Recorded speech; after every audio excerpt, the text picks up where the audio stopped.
Road વિસ્તારમાં ચોમાસા દરમિયાન વરસાદના કારણે પાણી ભરાવાની લાંબા સમયથી ચાલતી સમસ્યા દૂર કરવા માટે એક મહત્વપૂર્ણ પગલું ભરાયું છે। પાલનપુરના ધારાસભ્ય અનિકેતભાઈ ઠાકરના પ્રયત્નોથી પાલનપુર નગરપાલિકા દ્વારા સ્વર્ણિમ જયંતિ મુખ્યમંત્રી શહેરી વિકાસ યોજના હેઠળ ₹56 કરોડના ખર્ચે વરસાદી પાણીના નિકાલની કામગીરીનું ખાતમુહૂર્ત કરવામાં આવ્યું છે। આ યોજના હેઠળ ડેરી રોડ વિસ્તારમાં ભરાતું વરસાદી પાણી પાઇપલાઇન મારફતે ગોબરી તળાવમાં નાખવામાં આવશે। તેમજ યોજના પૂર્ણ થયા બાદ સ્થાનિક રહીશો તેમજ આસપાસની શાળાના વિદ્યાર્થીઓને ચોમાસામાં વરસાદી પાણીની સમસ્યામાંથી રાહત છુટકારો મળશે।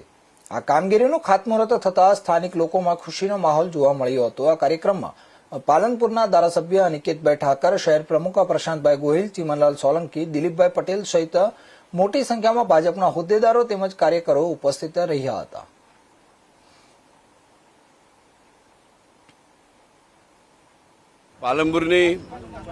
પાલનપુર શહેરની એક વર્ષો જૂની સમસ્યા છે વરસાદી પાણી।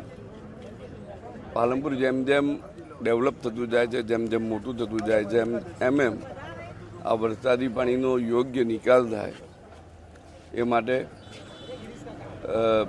ગુજરાત સરકાર દ્વારા 56 કરોડ જેટલો મોટી રકમનો એક પ્રોજેક્ટ મંજૂર કરી અને આજે એનો કાર્યનો શુભારંભ કરવામાં આવ્યો।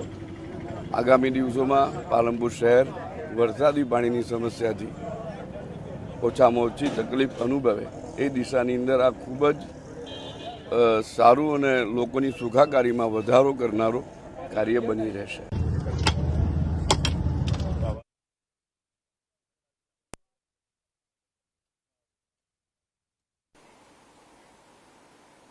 સમાચારમાં સમય છે એક નાનકડા વિરામનો। વિરામ બાદ ફરી મળીએ।